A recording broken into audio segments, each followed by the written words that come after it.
Well, it's a beautiful October day. We've passed the equinox and we're into autumn fishing proper now. September seems like a distant memory, and the summer seems like a distant memory as well. And with that radical change in the season, the behaviour in the carp will change radically as well. I should just point out, I've just been in the lake with a fish, so I haven't suddenly developed incontinence. That's probably not far off. But so autumn fishing. Now, as we did with the rest of the series, we're addressing each quadrant of the seasons and looking at the typical challenges that the angler is faced with during that phase. Things to expect, things that we can't expect, always expect the unexpected, obstacles that we will have to overcome, and generally aiming to get your grey matter ticking over with ways that you can maybe improve your autumn fishing. Now, autumn fishing is very, it's changed so much in the last, it seems to have changed a lot in the last few years, but it's certainly changed a lot in the last 20 or so years. And what we've got is a perfect storm of intense angling pressure, which is obviously the byproduct of loads and loads of anglers on the bank. And when you get fish that are under sustained pressure and being exposed to lots of bait and getting caught a lot, by the time you get to the back end of the year, they can be quite battle weary. And I now think that for various reasons, which we'll get into in a minute, the autumn period is the hardest part of the whole calendar now. I think on a lot of lakes you can go and find that the winters are a more realistic proposition, purely by virtue of the fact that in the winter the banks are quieter, so there is less pressure. The fish will be more settled as a result, and if you find them they can be quite catchable, whereas in the autumn that's definitely not the case. And that's quite a statement to make, in the last couple of decades I've seen a steady decline in autumn fishing on venues that see a lot of pressure. That's key. Now, if you, again, winding the clock back a bit, the autumn harvest, the harvest moon, the autumn bounty, that whole thing that carp fishing to a greater extent is built on, the autumn phase when the fish are at their biggest weights and they need to eat lots to get them through the winter and so on. Well, that just doesn't seem to happen anymore for various reasons, again, which we'll get into. But certainly 20 years ago, 30, 40 years ago, you look back through carp fishing history, even from Walker's record in 1952, the autumn was considered the key phase, notwithstanding the fact that when you went back sort of pre-mid-90s, there was no close season. So you were eliminating the spring for starters. So you had the summer and the autumn, and the winters weren't much cop. They were a lot harsher than we get these days, people's equipment, So I guess when you look back, there were two key seasons, summer and the autumn. And in decades gone by, the autumn was always considered to be the very best time. And that's sort of filtered down through the ages. It's become it's become almost institutionalised. It's part of our carp fishing psychological heritage that the autumn is the time. Get on the bank in the autumn. Not just because there's no mosquitoes, which is bloody marvellous, but that's when the carp are going to be at their biggest. But unlike decades gone by, it's not now when the carp are at their most catchable. And if you're lucky enough to have access to a venue that doesn't get any angling pressure or gets very little angling pressure, then the autumns can still be really key, can still be really good.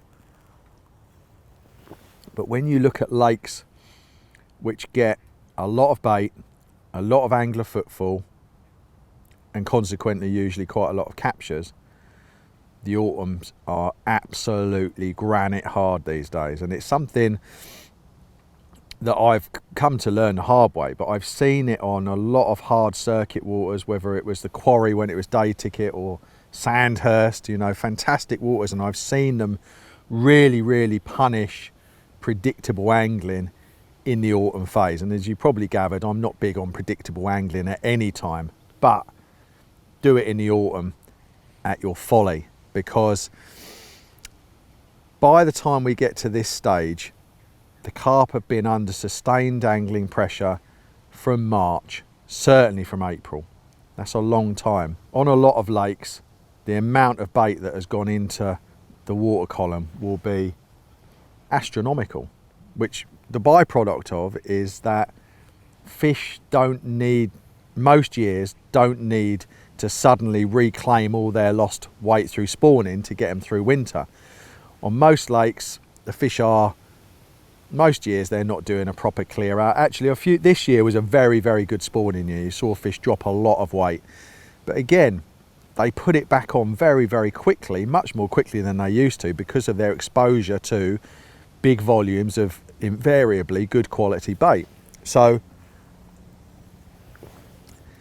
in days gone by where there wasn't much bait going in and the fish dropped their spawn in the summer and they're trying to build it back up through the natural food in the water and maybe a little bit of limited bait availability, you would get to a stage in October where, or maybe November, depending on the weather, usually October actually in decades gone by, because November was even the time where you get lids on lakes in November. It doesn't happen anymore these days, but again, that's a gradual seasonal shift in weather trends that we've seen. Now we get warmer autumns, wetter autumns, and usually milder winters, but much, much colder springs. That's something that I've seen in the last few decades, very, very noticeable change. I don't think it's global warming or anything like that. I think it's just going through a cyclical meteorological changes and adjustments that the planet's done since it's been in existence. So there are a few helicopters whizzing about over here today, so you might hear a couple of those. You feel like you're out in the middle of the nowhere, which we are out here in the Northamptonshire countryside, but it seems to be a favourite little place for flight paths. We had a couple of Spitfires and a Hurricane and a 𝗪𝗁𝗃 doing loop the loop last week, which was fun, but made working hard with the cameras. But anyway, so the thing with bait and carp exposure to captures is that carp fishing in 2021 is very, very ruthlessly honed to precision. Think about the edges that we've now got at our disposal. Wrapping sticks, hook sharpening, access to phenomenal quality bait. There's very few secrets left in carp fishing. Everyone's got access to rigs that, set up correctly, won't tangle. People are more switched on now how to find carp. So the level of carp fishing know-how and application has gone up more than tenfold. It's gone up enormous, exponentially almost. You know, there's been a very sharp rise in carp angling talent over the last 20 years, certainly the last 10. And the byproduct of that, not just the anglers improving because of all the coaching you can get, or the YouTube videos or the books, is so much information. But with the technical edges that I mentioned as well, you put all that together and carp fishing is at times a ruthlessly effective machine. Now, that means that most of the time you will catch more carp. Collectively, more carp will get caught. But the byproduct of catching loads of carp ultimately is catching less carp, because the more carp you catch, the harder they become to catch. So unless you stay ahead of the curve and take measures to counteract any drop off or decline in your catches, then things can very, very quickly start to go wrong. So with carp getting caught more and more often, you then have to factor in the fact that no carp will allow itself to get caught in perpetuity. If you think about the carp that you know, that you've seen, usually you can box off certain carp with coming out a certain number of times a year.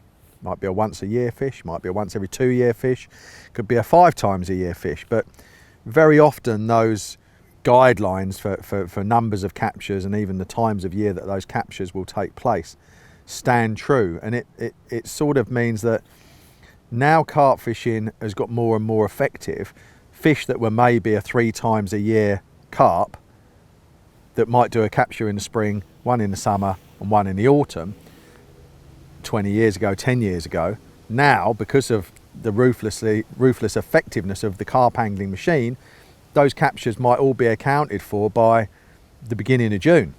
Caught 3 times, game over, and maybe you'll squeeze out another capture, but maybe not. So what I'm getting at is that the threshold for the number of bites an individual fish is going to do is reached earlier these days than it used to be. And sooner as that threshold is reached, obviously the carp get harder and harder and harder to catch, because they don't like getting caught, and they will do everything they can to avoid having those silly moments where they do slip up. So when you come into the autumn, you've got fish that have may well have done their quotient of captures for the year, have been under heavy sustained pressure on a lot of lakes, and have been able to eat as much as they want. Very often, this year was an exceptional one, as I said, for spawning all around the country, but very often fish are back up to the weight they need to be to get through the winter months by September. They don't need that huge amount of excess body fat or anything, you know.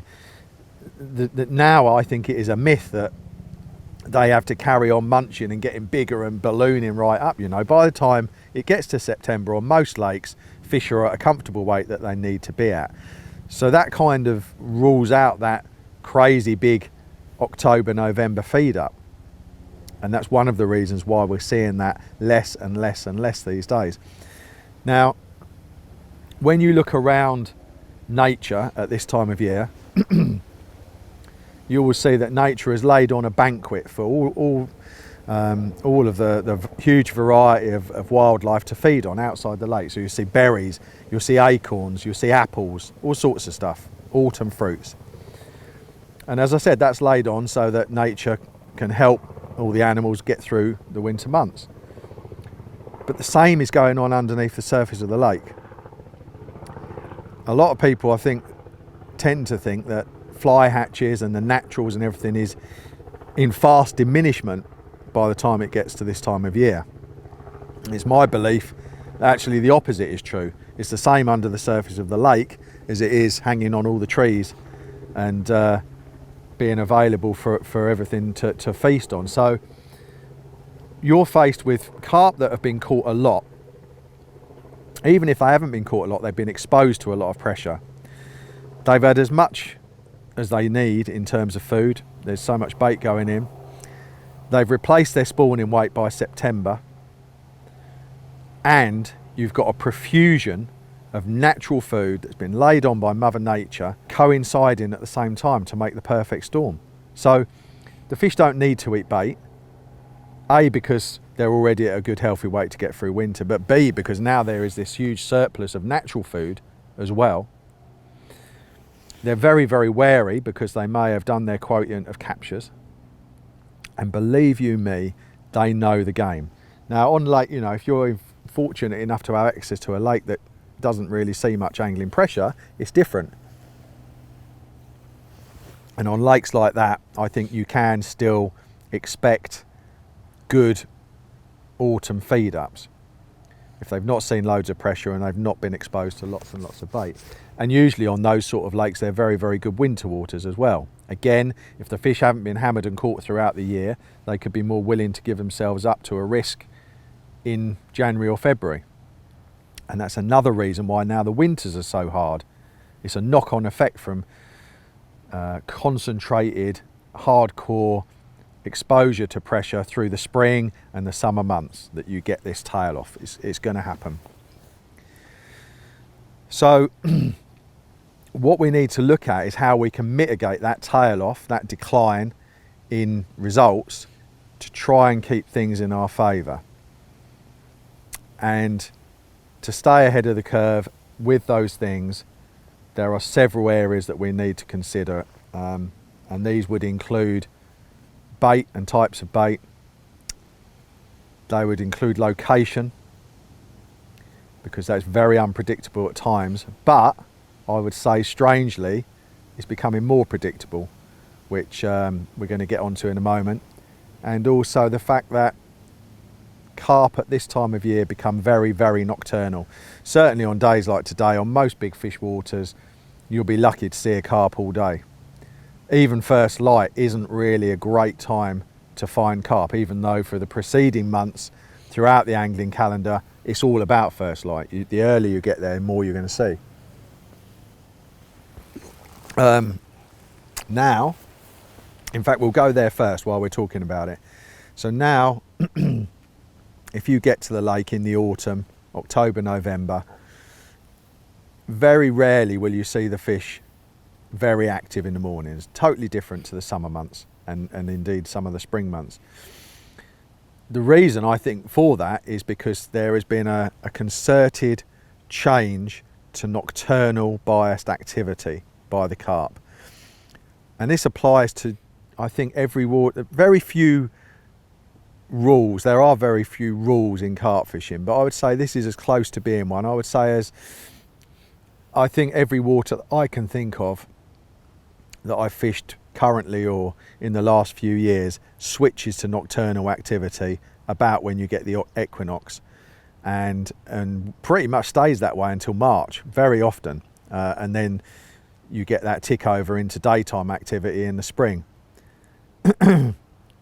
Now, because the carp tend to be more active at night, it means that we need to be on our game. Now, if we turn up at a lake at first light and there's nothing showing, we could be waiting until dusk or into the evening until we get an idea where those carp are, which could mean treading water for a whole day. It might be that you only have the day. So arrival times need to be thought about. Now, I would be certainly through October to March, I would be far more interested in getting to a lake late afternoon, even early evening, than I would at first light. First light does still have value. You know, there's a lot of times you can turn up, if there's been no wind, you can turn up at dawn and locate the carp by viewing those thick, frothy sets of bubbles that you see hanging in the surface film. And you get those a lot in the autumn. I don't know whether it's because the viscosity of the water's changing, the surface viscosity, because it's getting colder, and I don't know, but you certainly see it a lot more in the autumn, and that is one of the signs that will show you clearly where the fish have been cavorting during the night, rolling and obviously fizzing, but a fish breaching and going back in will leave a thick frothy set of bubbles on a still autumn night. And if you turn up at first light, you know, over the years, quite often I've been faced with areas in corners or bays or wherever where there is just a focused area of thick, frothy sets of bubbles. Surefire giveaway that that's where it was kicking off during the night. That's where the party was. If the thick bubbles are in lines, it's of less interest, because they're usually caused by coots fighting, taking off and running along the water, and they'll leave these lines of bubbles. But if they're in patches and clusters, it's nailed on carp behaviour. Now, ideally, I'd be looking to arrive for sundown and into the evening. Again, it's a slight generalisation, but a good rule of thumb, well, not a rule of thumb, I would say observations would suggest just about every lake I can think of that I fished in the last God knows how long, this time of year, the evening, is the time that the carp will show the most.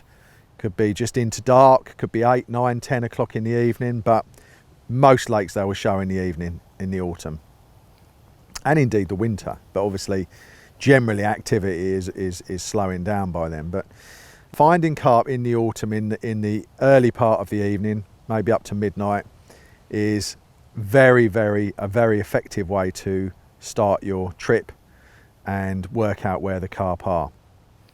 Now, I can think back to when I was young, dumb and full of cummers, I think the phrase is, but when I didn't quite get it, and I used to be obsessed with getting in a swim and getting everything sorted in daylight, because I could see visually that it was pinpoint perfect and it was bang on.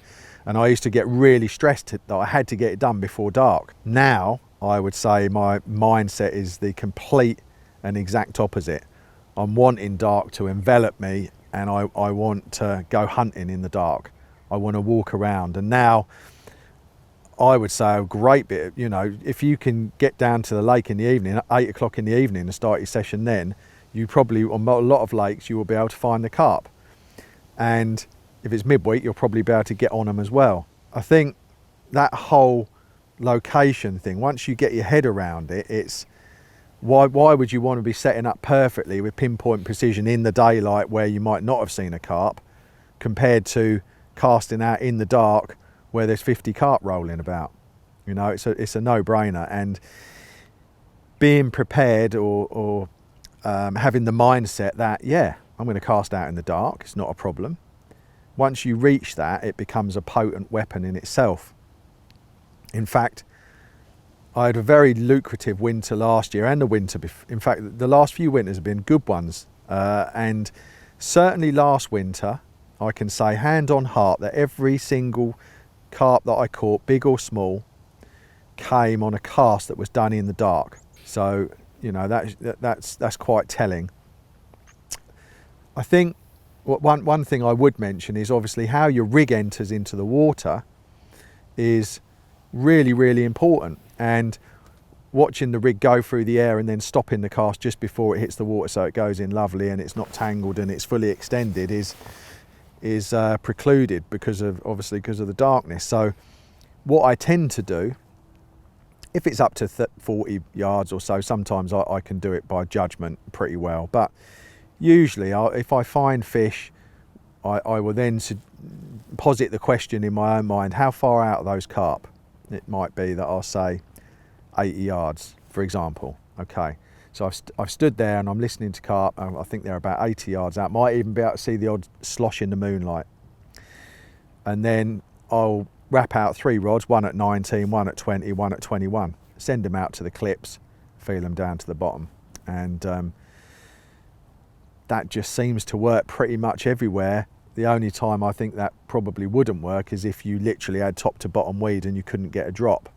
Then it gets a little bit more complicated. But even on very weedy lakes, the weed is dropping down low now, and fishing in it is something that you shouldn't be afraid of doing. You know, if you can protect the hook with a little bag or a bit of foam or whatever, and a long hook link, casting out and getting a soft drop when I'm casting to show and fish doesn't faze me at all, and it's caught me a lot of fish over the years. So being on your toes for nocturnal activity is absolutely key and very, very, very effective. And the people who want it more will catch the most.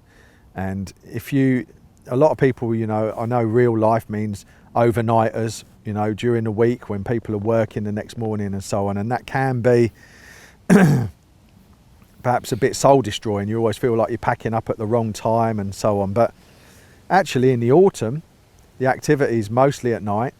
You can get down after work in the dark, 5, 6 in the evening. Don't be rushed, don't be stressed. Walk around the lake, hear where they're rolling. And at some point in the evening on just about every lake, a carp or two, or sometimes loads, will give themselves away.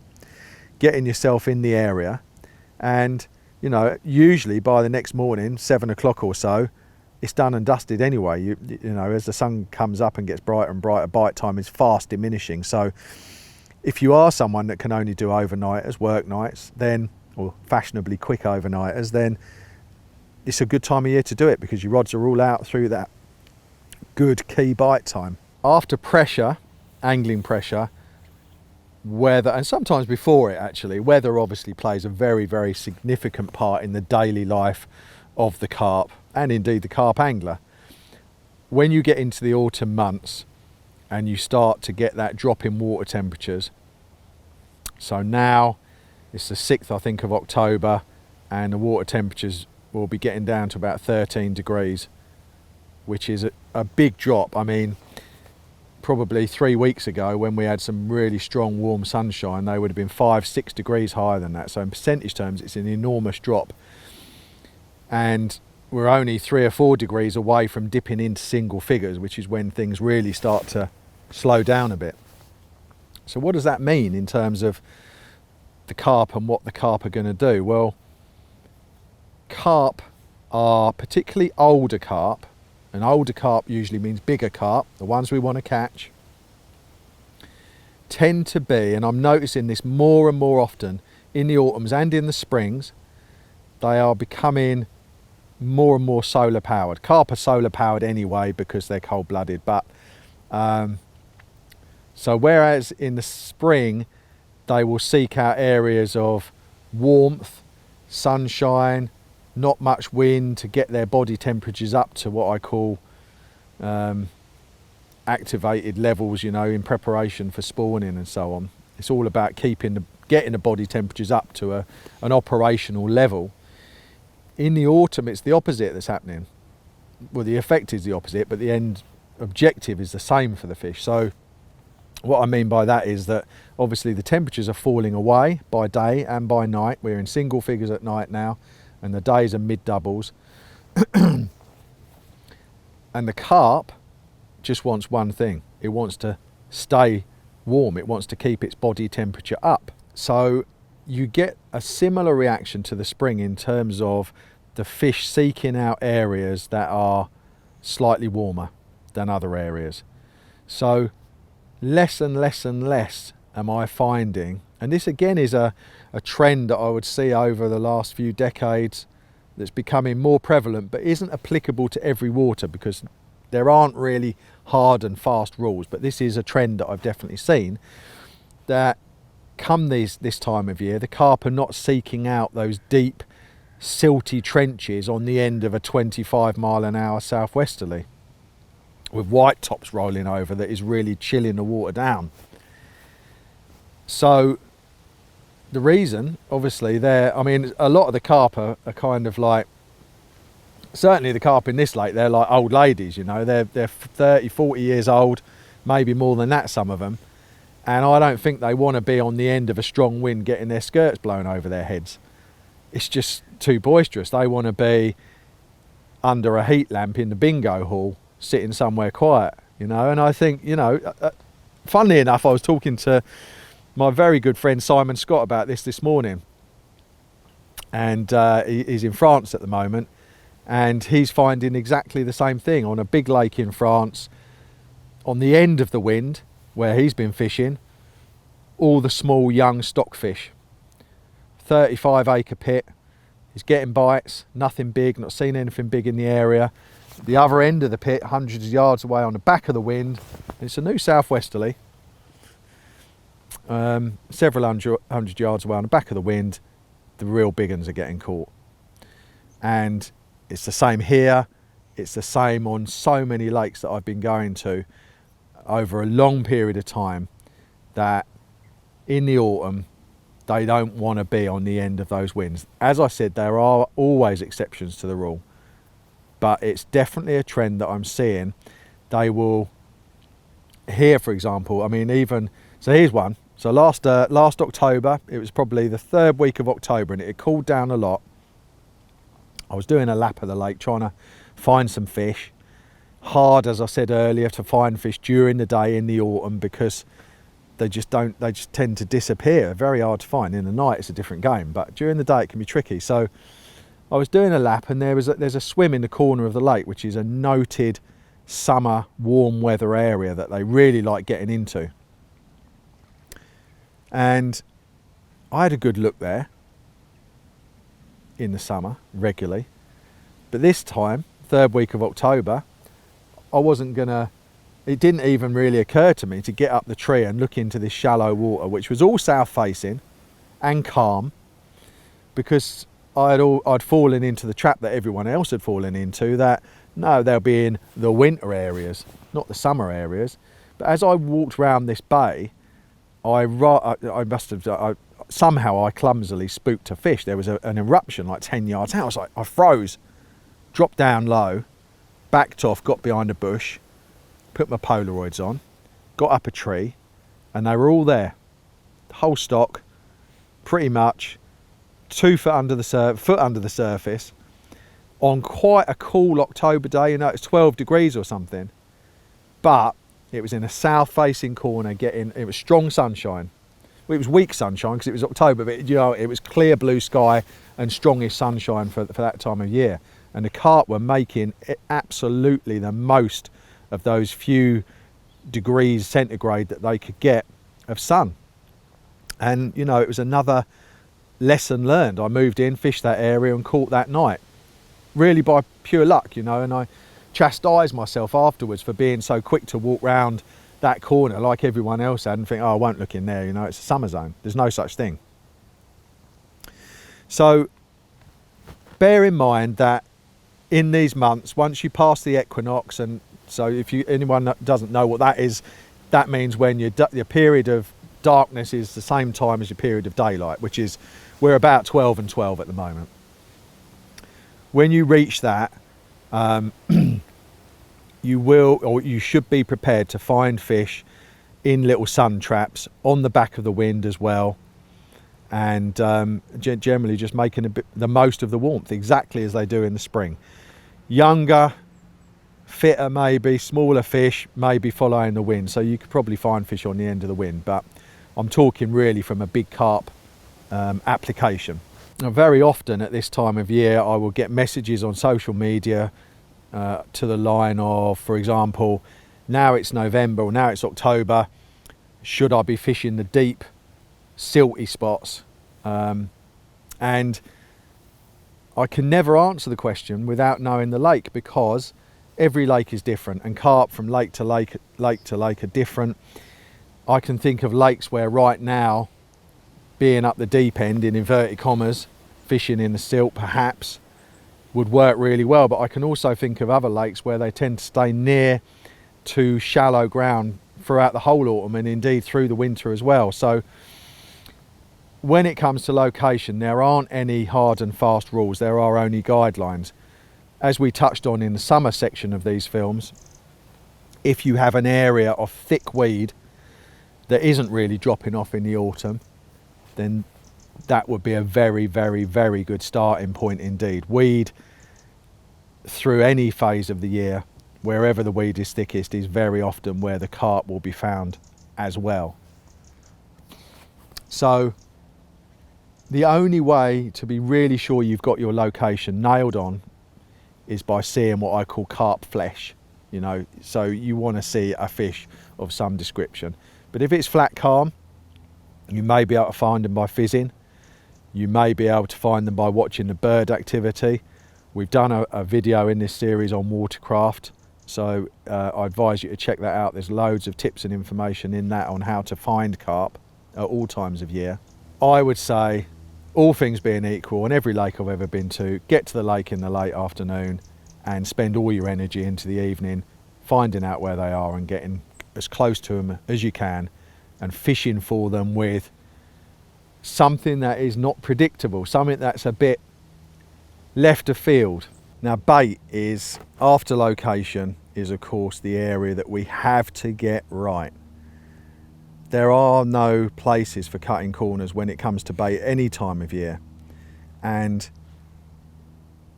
you should apply that thinking to all areas, whether you've let your maggots get sweaty and out of condition, or whether you're buying the cheapest boilies you can possibly get.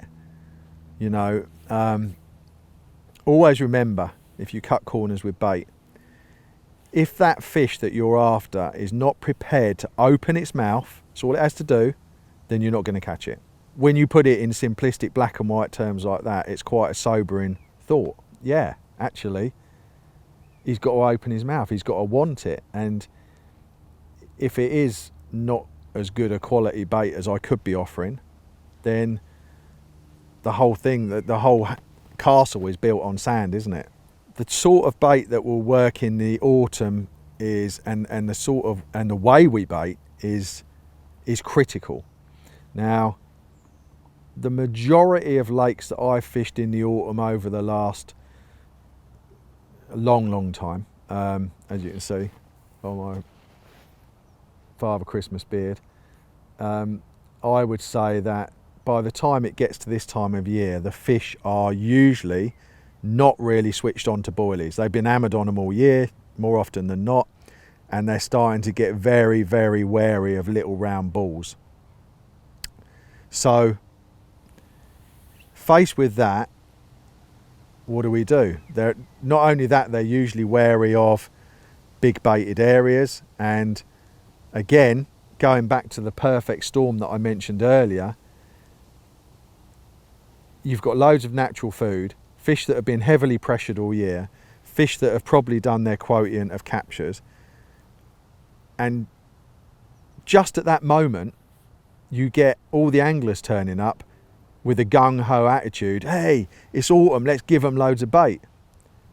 And that is how the perfect storm of rock hard autumn fishing is created, because people aren't fishing for a bite. They're of this mindset that we've almost been institutionalized into, that it's autumn, it's the time to give them loads of bait. And these are the various combined factors that are causing precipitating carp fishing to be so difficult in the autumn now. I can think of 2 waters that I've fished in the last 10 years or so where boilies have really been the one through the autumn and into the winter months. But generally, something different is required. So probably the most effective mix that I've found for the autumn months, if times have got hard and not much is being caught, and that's really important just to think about that, to calibrate the fishing and how hard it is. If you turn up at the lake, there's various anglers around the lake, you talk to the bailiff, no one's really catching much, nothing much has been caught for a couple of weeks, let's say, because it's autumn and it is rock hard. Do you really suppose that if you then go into a swim and put out your 30 spods of bait, that you're going to be the one that's going to catch when no one else is? It takes a certain level of arrogance to think like that, and the more arrogant or the more certain you are that your method is going to work when no one else's it clearly is not working, then the more likely you are to fail. It's far better to take a step back and think, right, there's probably some very good anglers on here, no one's really catching. If I go in and do what they're doing, or go in heavy, then I'm probably destined for failure as well. Instead, what can I do to tip the balance in my favour? So in the past I have found tiger nuts, chopped tigers mixed with casters, hemp, maybe a bit of 𝗿𝗫𝗃𝗃 to be very, very, very, very, very good. Usually without the 𝗿𝗫𝗃𝗃 actually, because I think if they're not, I want to give them a completely different scent column to home in on that doesn't smell like the usual stuff. So for some reason, October, November is really, really good for casters, tiger nuts and hemp. Has a classic triple pronged combination of goodness. It's very, very hard to beat. I prepare my tigers at home, and if you look at the bait chapter, you'll be able to see how I do that. And buy my casters fresh from the tackle shop. You know, you don't need loads, maybe something like a kilo of tigers, 4 or 5 pints of casters, and a kilo of hemp, something like that will make a good mix, because you don't need to be using lots and lots of quantity. In fact, that can be, more often than not, big quantity is counterproductive, because by using applying lots of bait, you are creating a trap. Clearly, obviously, a baited trap. It doesn't matter how good your bait is to a certain point. The fish on most lakes will have been caught and exposed to and seen their mates caught on predictable baited traps all year. So one of the biggest mistakes you can make is by going in and thinking, right, I'm going to put a bucket of bait there and put 3 rods on it and hope that that's going to work. You're far better putting out, maybe using a middle-sized spom and putting out 6 or 7 of them, 6 or 7 handfuls, you know, keeping it modest. When we were fishing at the quarry years ago, the fishing in the autumn period was notoriously hard, and the winters were quite tricky as well. And as results tailed off and got harder and harder, I found the switch over to initially just straight tigers was absolutely key. With single tiger hook bait, again, getting away from the whole obsession that we have to jazz up a hook bait. Do we have to put cork in it? Do we have to put a yellow top? No, you don't. Just put a tiger nut on hair. Same with my boilie fishing. Just put a boilie on hair. The less there is going on with things these days, the more of an advantage it will be to you, because the carp won't associate it with any danger. So then it was a switch on to tigers, 4 spoms and a hook bait, you know, for a rod, and the trap was set. And it went from, on that particular lake, it went from nothing being caught to me or my clients, and sometimes all of us, catching on every single trip. And that was at a time when the quarry was day ticket and was permanently pretty much fully occupied. Nothing else was getting caught. That's how radical that change was, and ended up with some of the biggest fish in the lake gracing our nets, which was quite incredible. By which point, as it evolved, I found that adding the caster, and I've used casters an awful lot for the last 20 or more years actually, and they are phenomenal, and they complement tiger nuts so well. Give you a little another dimension. I think that, you know, when you put hemp in there, if you've got hemp, tigers and casters, you've got probably the 3 most acoustic baits that you could possibly have. You know, you imagine, I remember when I was a boy laying on a tree trunk that went out over the lake and feeding chum mixers, and the tree trunk actually laid on the water, and you could lay on it, almost getting wet, and just drop chum mixers down, and the fish would come up next to you and eat them, these 𝗪𝗪𝗀𝗶𝗲𝗄 and so on. It's amazing. And I always remember that these fish eating these chum mixers, they would eat them and they would go down, and they'd only be a foot or 2 away from me, but you could hear them smashing these mixers in their throat teeth right next to you. So if you've got a mix of hemp, caster and tiger out there, that must be incredibly acoustically attractive to all fish in the area. A couple of carp crunching that's going to be really appealing to other fish around. So I think that's a key edge. But I think also the fact it's so innocuous as a mix. There's no flavours, there's no chemicals, there's nothing predictable about it at all. So that's a very good go-to winter approach. Now, sorry, autumn approach. We've done a winter film right at the start of the series, so have a look at that. I think, did we do a winter one, Luke? Yeah, we did, yeah. So this is the last one of the series, the autumn one. So that's a very good start for 10, but there are loads of other tactics that you could use. It's all about looking at what the fish in your lake are exposed to and thinking, well, what could I do that no one's doing? It might be a solid bag, it might be a stringer, it might be whatever. But in this day and age, carp fishing is very stereotyped and very predictable, and it's never been easier to find something different to what everybody else is doing.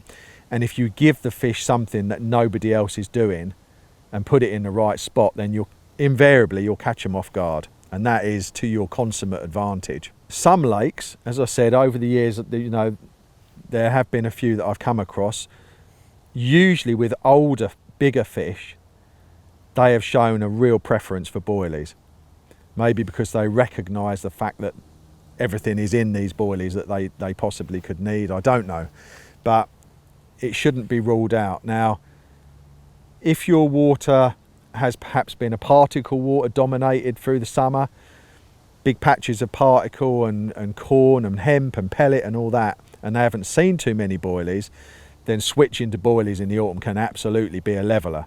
But switching to it in a way that maybe other people aren't doing it. How many of you have cast out a couple of bottom bait rigs at fish, or even better, not cast them at fish, cast them 30 yards beyond the fish, wound it in really quick on the surface till it gets where they are, and lowering it down in amongst them?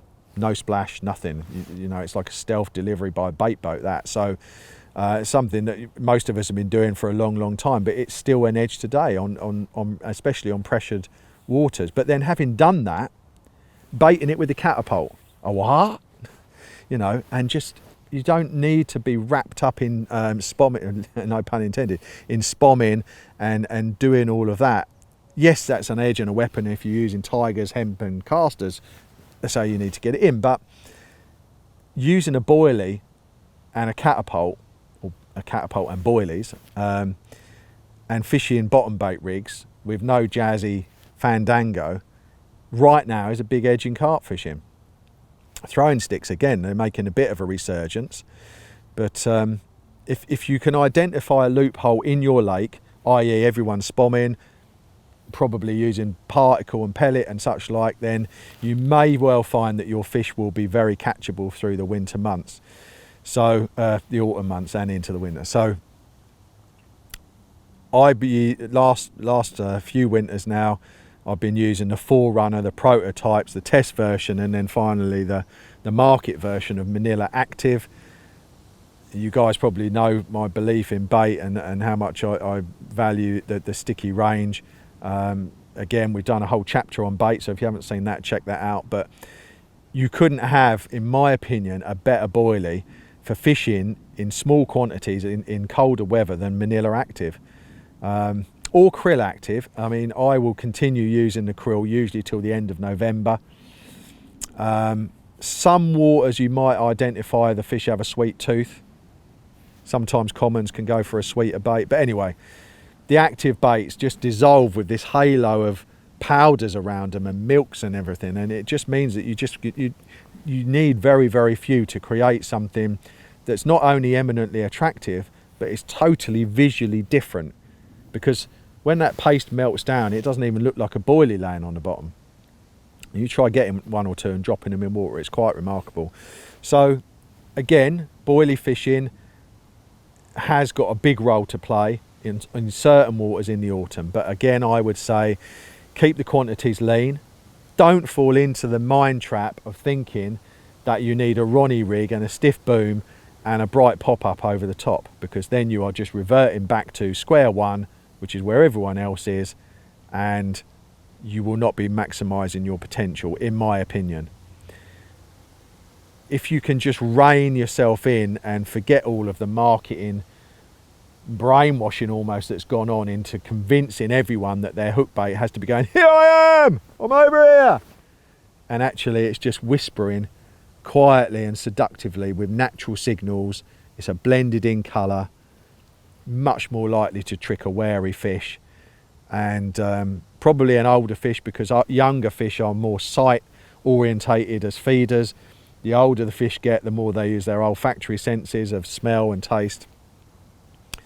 If you've got a couple of fish in the area and one's young and sprightly and one big and old, and you've got an obvious hook bait, you can bet that the young one will usually beat the old one to it. So you can tailor it to become a big fish tactic. Just take a boilie out of the bag, put it on the hair and cast it out. And if you're using a particularly soft bait like the Manilas or the krills tend to be, then just get a toughened hook bait, which most companies tend to make. So it comes down to successful autumn fishing comes down to being able to find the fish, having that realisation and acceptance that most of their activity is now nocturnal, and if you're serious about finding them, that's when you need to be doing most of your work. It's about looking at how the fish have been pressurised throughout the calendar year. What are people doing? I want to know what people are doing. I really do. But not so that I can do what they're doing. It's so that I can do the exact opposite. Or maybe something that I can figure out that is very simple and basic and straightforward. It might be, so I went to another lake earlier in the year. So it's just a little example, right? So there was some margin fishing. It was a syndicate that I'm in down in Kent, and I was walking around having a good look, and I was able to find fish in these snags. And I fed them different bits of bait. This was in the summer. They showed no interest in anything. They were just laying up in the snags, totally uninterested. And I tried a lot of different things, different liquids and powders and concoctions. They wouldn't entertain it. They were just in one of them moods. They were sitting in the snags. But I knew where they were, so I thought, you know what, I'm going to go down and fish there and I'll fish sort of in the area so that when they come out, maybe at some point I might get one. When I went to the van to sort out my gear, there was a tin of sweet corn in there, which I always keep in a van. And I thought, and there was a little voice in my mind going, take the corn, take the fucking corn.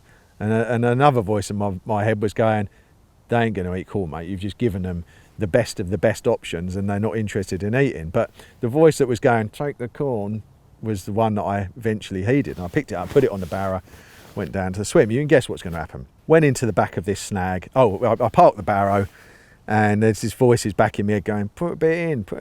So, does anyone else get voices in their head? Or is it just me? Probably just me. So, got this corn. I tipped a bit in my hand, just a palmful, gone in the back of the snag, and I put this corn down. Gnarly old, highly pressured fish. It was one of the most incredible things I've ever seen. They were like iron filings to a magnet. In seconds, they had obliterated it. They came straight in on it and smashed it. And then they got so motivated, they came out of the snag and started swimming around and digging up the bottom. I've never seen anything like it. But it just goes to show you that sometimes it's the thing you least expect, but there is always something that will really, really press the button of the carp. And if you can find those things, and very often they're simple, they're just something that the fish hasn't seen or been exposed to before, and they can be gold dust. So you will only find those things by thinking outside the box, looking outside the box. If you follow people, follow trends, if you're obsessed with whoever it is on your lake who's catching the most fish and you're just focused on them, oh, I wish I knew what he was doing, oh, there he is again, what's he doing, I wish I could see in his bucket, forget all that. You will never catch a fraction of whoever that is just by following him. Think of finding your own ways and focus on your own fishing and work at that, and then your results will improve. If you're trying to follow someone, then you'll never quite get there. So try and carve your own niche. Believe me, it's so much more satisfying when you find the fish yourself, when you find a clear spot yourself, when you come up with something that is a weakness in their armour. Keep your mind open. Don't be slavish to trends. It's one of the biggest bits of advice I can give you. Don't be predictable. Don't be slavish to trends, and hopefully you'll be able to make the most of what is, as I said right at the beginning, one of the hardest parts of the whole flipping year, the autumn. One of the greatest times to be out because there's no mosquitoes, but you know, it's hard and it will punish people. And again, just going back to give you another example, this is an interesting one actually, I just want to throw this in. So Sandhurst, 4 or 5 years ago, I was fishing there a bit. Sandhurst, one of the most pressured big fish circuit waters in the country. Incredible stock of fish, beautiful lake. But the fish are under sustained pressure, which makes them hard to catch at any time of year, other than their mad half hours, which you see on Facebook or on wherever, and you think, oh, it's quite easy down there. And then you realise actually the rod hours, from the cumulative rod hours from all the anglers in between that you don't hear about. You only hear about when the fish have just had a mad half hour and feed hard enough to get caught. What do you do when you're at those times where the fish aren't feeding hard enough to get caught, where they're being little SOBs and they're, you know, the shutters are down? And I remember stumbling on a little concoction of naturals that worked really well up there, and a few casters, a few tigers that I mentioned earlier. And I went and did some filming, used this mix. The lake was booked, every peg was taken, and I won't bore you with the figures, but other than one, all of the fish got caught were to me. Now I'm thinking, I went away from that thinking, now I know I'm not that good, so I'm thinking, something special and unique has happened here. Why has it been so? So then I started thinking about the whole application, the quantities, the type of hook bait that was subtle. And I thought, right, do you know what? I'm going to go back and do it again without the cameras, because that was a filming trip for Sticky, which is, again, that's available to find, Sandhurst Session or something it's called. I thought I'm going to go back and do it again just to prove to myself that actually I had found something. Went back again, fished the same way in a different part of the lake where I'd found them, and caught 4 more in 2 nights. But the really interesting thing about that is that Sandhurst was pretty much fully booked. Every weekend was an exclusive. During the week, 4/5 of the swims would be taken. Really busy. And during a period of 6 weeks, other than the fish I caught on those 2 trips, only 2 other carp got caught. And fascinatingly, they were both caught by local lads who were harvesting water snails from under the rocks in the edge and out the reeds, pulling up the stems and and fishing those, smashing a few up and putting them in it, drying them off with ground bait, putting them in a bag, couple on the hair, that sort of thing. And they caught 2. And there was the fish that I caught, which totaled, I don't know, maybe 10 or something, but they were on naturals as well. Now, you think about Sandhurst in a 6-week period where almost every swim is taken almost all the time, and you think how many times those fish were exposed during that period to a 𝗪𝗍𝗃 or a Ronnie, and none of them got picked up. Literally nothing got caught on a straightforward, run-of-the-mill, predictable tactic. Nothing. No one caught anything. And that to me is still, to this day, the greatest example of just how switched off carp can be at times, and yet that they can be catchable if you're prepared to step off the track that the flock are on, step away, don't be part of the herd, do your own thing, think about your angling and try and force a result by doing something different. It's the cornerstone of all my fishing, and as I was saying, you know, there's no more satisfying a carp in your arms than one that you've caught yourself. We all want shortcuts and easy things in life, but if you could just walk into a swim and go, "Oh, John, I'm on point, how many wraps to it? Yeah, thanks mate, and what was it, a pink on it? Yeah, okay." Yeah, you might catch a carp, probably won't, certainly at this time of year because it's so hard, but it's nothing like the buzz that you would get from salting some sweet corn so it will go in a bag and putting 8 grains in a little mesh bag and having 1 grain of maize on the hair and putting it wet, and you know, the buzz you get from doing it your own way is phenomenal. So keep your eyes and ears open. It's autumn. There are big carp out there waiting to be caught.